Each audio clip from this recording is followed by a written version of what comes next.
Next topic है हमारा that is the energy. So let's see what is the actual meaning of energy. Life is impossible without energy. हमें पता है कि जो लाइफ है बिना एनर्जी के पॉसिबल नहीं है. The demand of energy is over ever increasing. यानी कि जो एनर्जी की डिमांड है डे बाय डे वो इंक्रीज़ हो रही है. Where do we get energy from. यानी कि जो एनर्जी की डिमांड हम बढ़ा रहे हैं एक्चुअली हमें वो एनर्जी मिलती कहाँ से है. The sun is the biggest source of energy to us. यानी कि जो सन है वो सबसे बड़ा सोर्स है हमारे लिए अर्थ सरफेस पे एनर्जी के लिए. Next one, we can also get energy from the nuclei of atom, the interior of the earth and the tides. यानी कि अलग अलग सोर्सेज हैं जिनके थ्रू हमें जो एनर्जी है वो मिलती है. The word energy is very often used in our daily life. यानी कि जो एनर्जी वर्ड है वो हम अपनी लाइफ में रेगुलरली यूज़ करते हैं. But in science we give it a definite and precise meaning.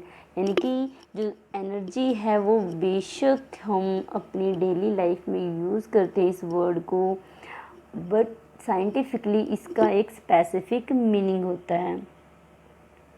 There they have mentioned some examples. For example, when a fast moving cricket ball hitting a stationary wicket, the wicket is thrown away. यानी कि जब भी कोई speedly moving ball किसी wicket को hit करती है तो जो विकेट्स होती हैं वो क्या हो जाती है, गिर जाती हैं, या आप कह सकते हो thrown away. An object when raised to the certain height get the capacity to do work. यानी कि अगर किसी ऑब्जेक्ट को हम एक पर्टिकुलर हाइट पर उसे होल्ड करते हैं तो इन दैट उस केस में भी क्या है कि जो वर्क डन है वो कंटिन्यू होता है. यानी कि जो वर्क है आप उसे करते हो और इस काम को करने के लिए भी हमें एनर्जी चाहिए. So the energy So the energy possessed by an object is measured in the term of its capacity to work. यानी this is the actual meaning or you can say actual definition of the energy. The energy possessed by an object is thus measured in the term of capacity of doing work. So we can say what is the energy? Energy is the capacity of doing work. So this is the energy according to the science. So what is the SI unit of energy? The SI unit of energy is definitely joule. So now we have to define what is the joule with respect to energy. क्योंकि जो joule है बच्चे, joule को हमने define किया था on the basis of work done also. As before I told you, work done, the SI unit of work as well as the energy is same. So now we define the joule with respect to energy. Energy के respect में हम one joule को कैसे define कर सकते हैं. So let's define the one joule is the energy required to do one joule of work. यहाँ आपको बताया गया है कि जो एक जूल एनर्जी है वो हम यूज़ करते हैं किसी भी वर्क को करने के लिए. Sometime a large unit of energy called kilojoule. यानी कि कई बार क्या होती है आपका काम बहुत ज़्यादा होता है जो उसके लिए एनर्जी का यूज़ भी बहुत ज़्यादा रहता है. इन दैट केस क्या क्या है, जो एनर्जी की यूनिट या एनर्जी की रिक्वायरमेंट्स हैं उसे भी हम इंक्रीज़ कर देते हैं. अगर लोअर लेवल पर आप एनर्जी यूज़ करते हो तो उसे सिंपली हम जूल के अंदर लिख सकते हैं. बट अगर आपका लेवल हाई है तो उस केस में हम जो एनर्जी की यूनिट यूज़ करेंगे that is the kilojoule. So remember this unit, in 1 kilojoule there is the 1000 of joule. So आपको ये याद रखना है कि 1 किलो जूल की एक्चुअल वैल्यू क्या होती है. And always remember in your mind the SI unit of energy as well as work done will be same and that is the joule. Now we are going to study the forms of energy. What are the forms of energy? So as we know, around us there are the lots of forms of energy present or we are using in our daily life. But with respect to work done, अगर हम work के respect में energy की study करते हैं तो हम basically यहाँ स्टडी करते हैं मैकेनिकल एनर्जी की, यानी कि एक ऐसी एनर्जी जो कि किसी भी ऑब्जेक्ट के अंदर पॉसिबल है due to the rest, due to the movement, और you can say due to the work done. So let's see the different forms of energy. First, that is the mechanical energy. Mechanical energy के हमारे पास two parts होते हैं. First one that is the potential energy and second one that is the kinetic energy. So let's discuss about the mechanical energy. It means we are going to discuss about the kinetic energy as well as potential energy. Now we are going to discuss about the different forms of energy. Energy की जो अलग अलग forms हैं हमारे surrounding में present है, हम उसके बारे में स्टडी करेंगे. आपने ऑब्ज़र्व किया होगा जो हमारे आसपास की एनर्जी होती है उसे हम क्लासीफाई कर सकते हैं. That is the mechanical energy first example. Then heat energy जो कि हमें हीट से मिलती है, केमिकल एनर्जी जो कि हमें केमिकल से मिलती है, इलेक्ट्रिकल एनर्जी जो कि हमें इलेक्ट्रिसिटी के थ्रू मिलती है, लाइट एनर्जी ऐसी एनर्जी जो कि हमें लाइट के थ्रू मिलती है. So these are the few forms of the energy that we can see in our surrounding. And one more thing, जो मैकेनिकल एनर्जी है, मैकेनिकल एनर्जी को हम स्टडी करते हैं as a potential energy as well as kinetic energy. So next first that is the potential energy. What is the meaning of potential energy as well as kinetic energy? Students, always remember these two energy are the part of mechanical energy. So potential energy always posed by an object that is in rest position, यानी कि जो potential energy है वो किसी भी object में तब आती है जब आपका ऑब्जेक्ट रेस्ट पोजीशन पर होता है. अगर आपके ऑब्जेक्ट में मूवमेंट हो रही है विद द टाइम आपके ऑब्जेक्ट की जो पोजीशन वो चेंज हो रही है, इट मीन्स जो एनर्जी उस टाइम उस ऑब्जेक्ट के अंदर होगी वो काइनेटिक एनर्जी कहलाएगी. फॉर एग्जांपल, आपके पास वन ऑब्जेक्ट है जो कि एक पर्टिकुलर प्लेस पर फिक्स है, सेकेंड ऑब्जेक्ट है वो मूव कर रहा है किसी सर्कुलर पाथ के अंदर, आप कह सकती है किसी भी पाथ पर वो मूव कर रहा है कंटिन्यूसली. तो इस केस में क्या है, जो आपके पास ए ऑब्जेक्ट है जो कि एक पोजीशन पर फिक्स है, इस ऑब्जेक्ट के अंदर जो एनर्जी होगी वो कहलाएगी पोटेंशियल एनर्जी. एंड जो आपका ऑब्जेक्ट सेकंड है दैट इज़ द बी, ये कंटिन्यूसली मूव कर रहा है एक पर्टिकुलर पाथ के अंदर. इट मीन्स इस ऑब्जेक्ट यानी ऑब्जेक्ट बी के अंदर जो एनर्जी स्टोर होगी या जो एनर्जी ये पॉज करेगा ड्यूरिंग द मूवमेंट, उस एनर्जी को हम कहते हैं kinetic energy. So this is the basic difference between the kinetic energy and potential energy. Kinetic energy always posed by the movement, or you can say by any moving object, and potential energy is always posed by the rest position. Going to see what are the kinetic energy and what are their examples. So as before I told you, kinetic energy means the energy posed by any object that is moving, or you can say the energy posed by any moving object is known as kinetic energy. जो भी object move कर रहा है उस time उस object की body में जो एनर्जी है उस एनर्जी को हम कहते हैं kinetic energy. So they have given some examples of kinetic energy. So just read these examples carefully. First example that is the moving object can do work. जो भी आपको ऑब्जेक्ट मूव करे डेफिनेटली वर्क करेगा क्योंकि उस पर force apply हो रहा है, उस पर डिस्प्लेसमेंट हो रही है. अगर डिस्प्लेसमेंट होती है तो हम साइंटिफिक लैंग्वेज में कहते हैं कि वहाँ पर वर्क हुआ है. An object moving faster can do more work than the identical object moving relatively slow, यानी कि जो ऑब्जेक्ट जितना फास्ट मूव करेगा वो उतना ही ज़्यादा काम करेगा. A moving bullet, blowing wind, rotating wheels, speeding stones can do work, यानी कि जितने भी हमने यहाँ एग्जांपल देखे ये सभी के सभी मूव कर रहे हैं. दैन डेफिनेटली अगर इनमें मूवमेंट है तो ये वर्क कर रहे हैं, यानी कि इनमें जो वर्क है वो हो रहा है.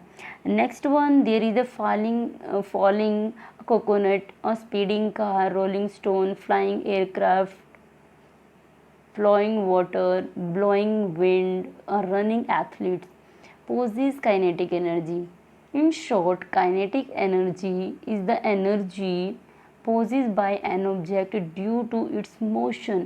यानी कि काइनेटिक एनर्जी ऐसी एनर्जी होती है जो कि किसी भी ऑब्जेक्ट में आप देखते हो या किसी ऑब्जेक्ट में उस टाइम हमें मिलती है जब आपका ऑब्जेक्ट मोशन में हो.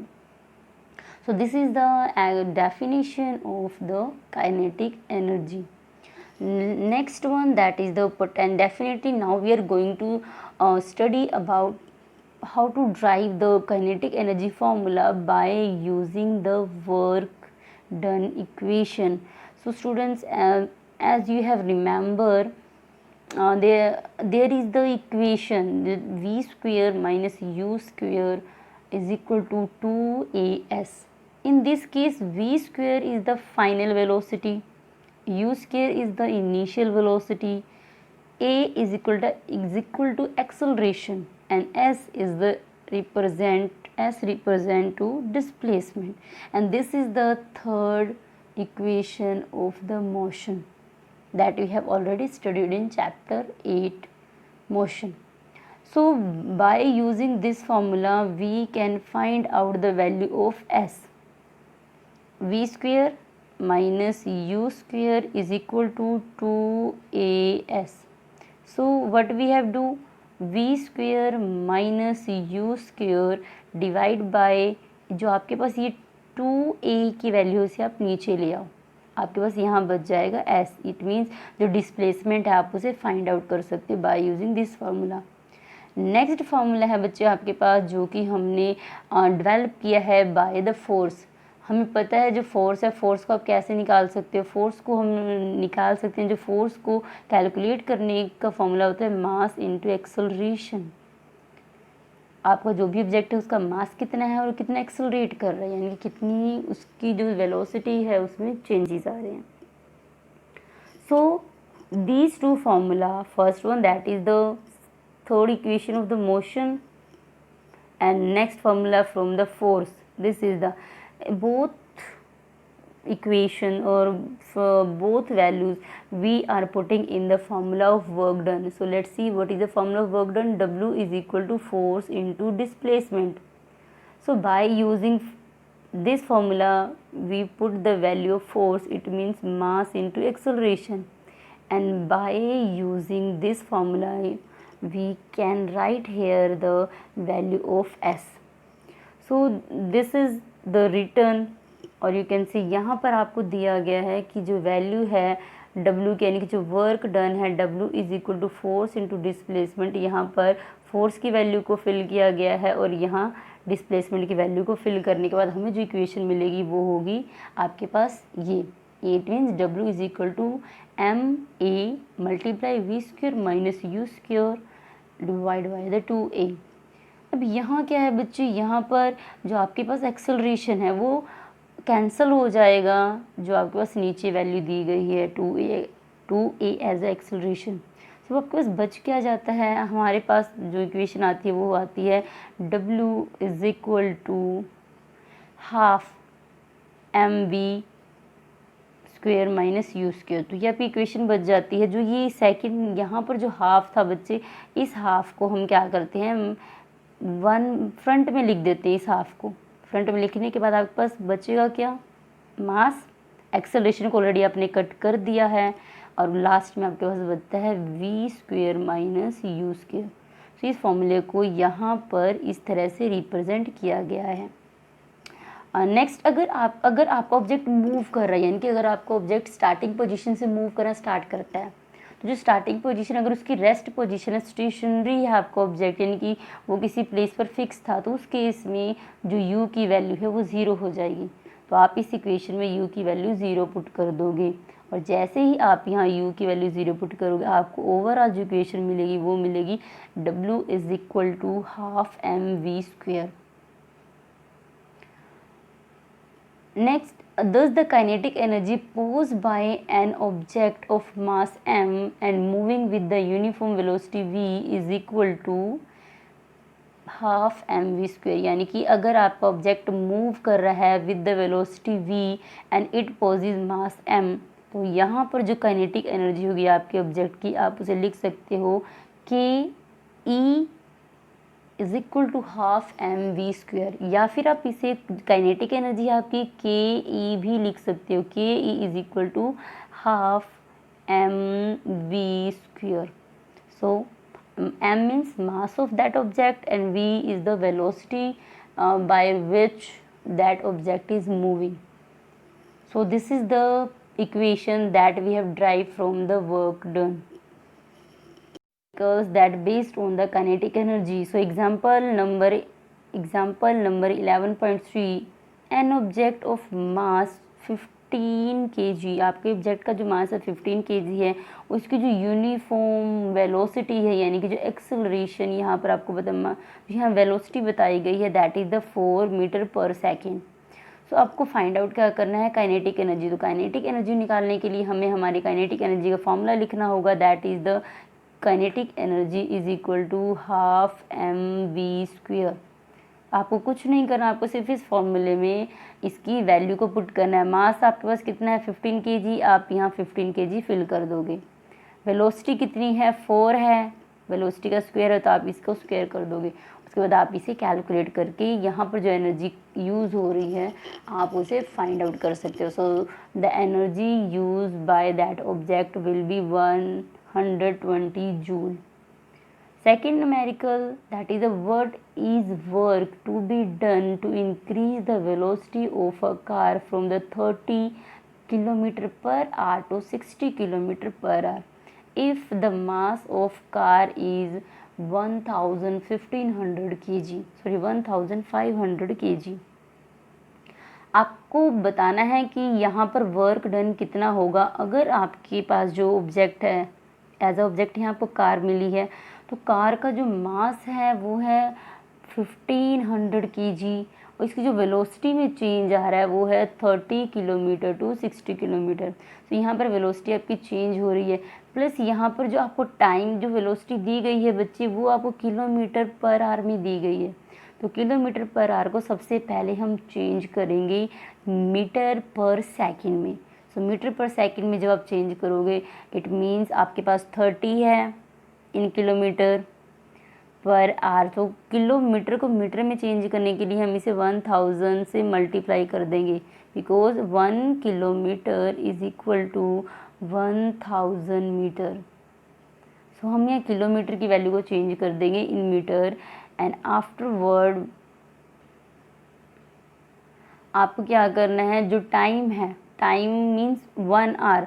सो in 1 hour we are having 60 minute and in 1 minute we are having 60 seconds.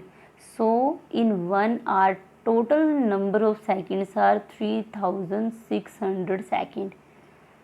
So आपको इसे कैलकुलेट करना है। कैलकुलेट करने के बाद जो एक्चुअल वेलोसिटी आएगी इन दी फॉर्म ऑफ मीटर पर सेकेंड वो होगी 25/3 मीटर पर सेकेंड।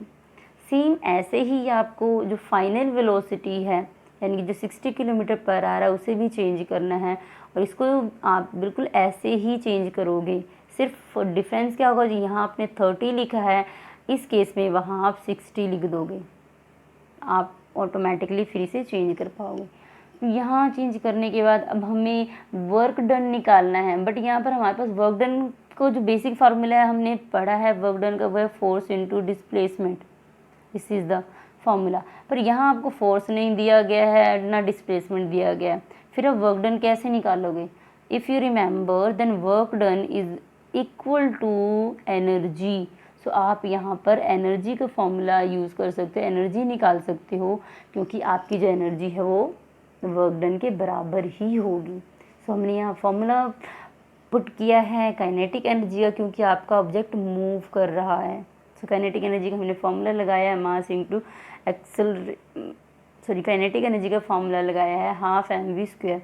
तो सबसे पहले हम इनिशियल जो स्टार्टिंग, जब आपने स्टार्टिंग में उस व्हीकल को देखा उस टाइम उसकी काइनेटिक एनर्जी कितनी थी उसे आप फाइंड आउट करोगे। यहाँ पर जो v है, जो एक्सेलरेशन है, वो आप यू स्क्वायर लोगे और यू स्क्वायर की वैल्यू हमने फाइंड आउट की है 25/3 मीटर पर सेकेंड। यहाँ u की वैल्यू है ये, तो आप इसे जब पुट करोगे, सॉल्व करोगे, तो आपके पास आ जाएगी 1,56,250/3 जूल एनर्जी।